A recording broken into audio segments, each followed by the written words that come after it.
हिमाचल प्रदेश और गुजरात दोनों राज्यों में विधानसभा चुनाव है और खासतौर पर हिमाचल प्रदेश के चुनाव की तारीखें नक्की हो चुकी है, जाहिर हो चुकी है और गुजरात की बाकी। इस बीच हिमाचल के सांसद केंद्रीय मंत्री अनुराग ठाकुर आज गुजरात विकास गौरव यात्रा में जुड़े और हमारे साथ बात करेंगे। अनुराग जी, स्वागत है गुजरात फर्स्ट। धन्यवाद।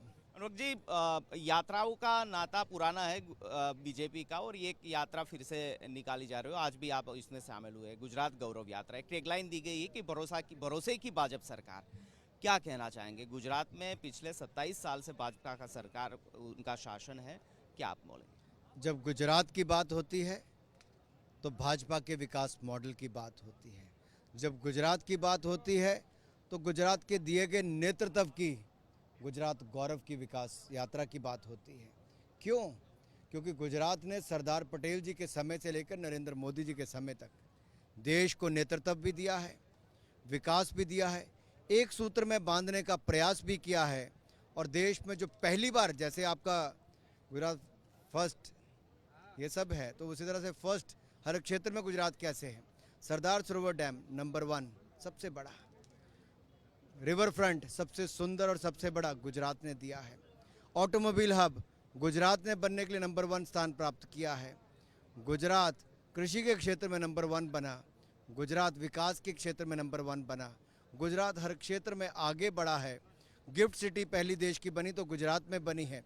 और ये नंबर 1 रहने की जब आदत पड़ जाती है तो गुजरात के विकास और गौरव और वैभव की जब बात होती है तो नरेंद्र मोदी जैसा नेता, वो केवल देश का सर्वाधिक लोकप्रिय नहीं, दुनिया का सर्वाधिक लोकप्रिय नेता बनते हैं, तो गुजरात की ही सबसे बड़ी देन है।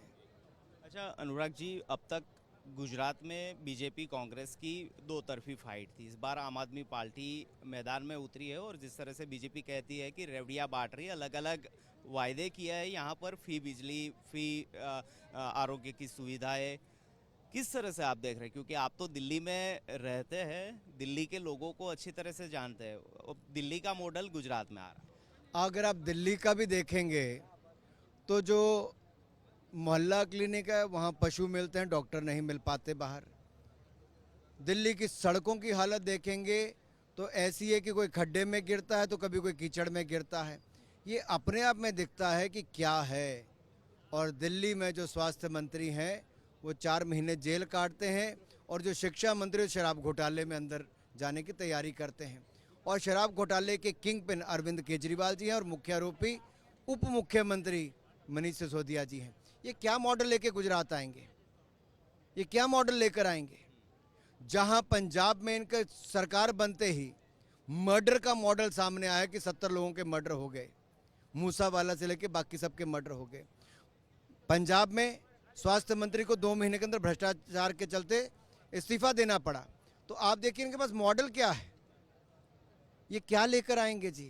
ये वो गुजरात है जिसने देश को मॉडल दिया है, लिया नहीं है। गुजरात देने वाला है, लेने वाला नहीं है। अच्छा, अभी वीडियो जो है वो वायरल हुआ है और काफ़ी बवाल मची, जो यहाँ के प्रदेश अध्यक्ष हैं आपके गोपाल इटालिया की वीडियो, आप क्या कहना चाहेंगे? गुजरात की जनता थू थू कर रही है ऐसे व्यक्ति पर जो महिलाओं का सम्मान नहीं कर सकता, जो एक माँ के लिए इतने गंदे शब्दों का प्रयोग करता है, जिस बूढ़ी माँ का राजनीति से दूर दूर तक कोई लेना देना नहीं। क्या उसका केवल इतना कसूर है कि गुजरात की जनता ने उनके बेटे को नेता बनाया और देश की जनता ने उनको स्वीकार करके देश का प्रधान सेवक बनाया? और उसी व्यक्ति ने देश को ऐसा नेतृत्व दिया कि आज पूरी दुनिया भर में सर्वाधिक लोकप्रिय नेता के रूप में नरेंद्र मोदी जी चुने गए। तो क्या उनकी माँ को आप इतना अपमानित करोगे? केवल इतना कसूर है कि आप नरेंद्र मोदी जी का मुकाबला फील्ड में नहीं कर पा रहे।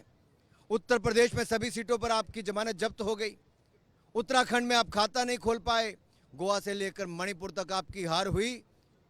अगर आप हार को पचा नहीं पा रहे तो कम से कम महिलाओं और माँ के अपमान करने पे मत आइए। गुजरात की जनता मुंह तोड़ जवाब देगी। इटालियन का भी दिया था, इटालिया को भी देंगे। अच्छा, रही बात कांग्रेस की, प्रधानमंत्री पिछले दिनों में गुजरात दौरे पर थे, उन्होंने कहा कि कांग्रेस ठंडे पानी से ग्राउंड लेवल पर काम कर रही है, उनको हल्के में मत लीजिए। मुकाबला किससे, कांग्रेस या आम आदमी पार्टी से, बीजेपी का? सीधी तरह 60 साल देश में राज किया हो, आप कांग्रेस को नकार नहीं सकते। और पिछली बार भी कांग्रेस ने कड़ा मुकाबला दिया था।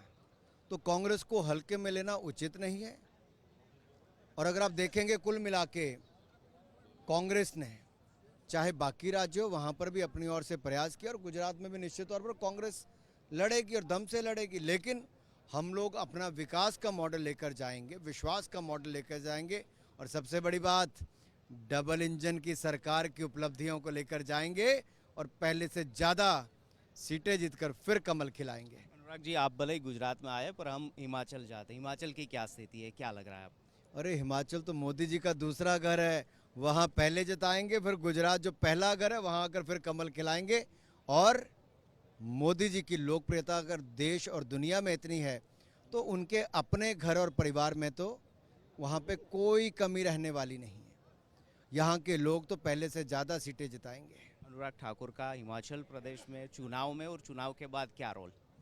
एक कार्यकर्ता का चुनाव में कार्यकर्ता का चुनाव के बाद भी रोल रहेगा, क्योंकि हमारी पार्टी कार्यकर्ताओं की पार्टी है और एक कार्यकर्ता के रूप में नरेंद्र मोदी जी आज प्रधानमंत्री के पद तक पहुंचे हैं और प्रधान सेवक के रूप में काम कर रहे हैं। ये भाजपा के कार्यकर्ता और भाजपा की विचारधारा है जो अंत्योदय से आत्मनिर्भर की ओर चलती है और भारत को शिखर की ओर ले जाने का काम करती है। अच्छा, एक प्रिडिक्शन आपसे मांगना चाहूँगा, हिमाचल प्रदेश में कितनी सीटों बहुमती से आप एक्सपेक्ट कर रहे हैं कि सरकार बनेगी और गुजरात में?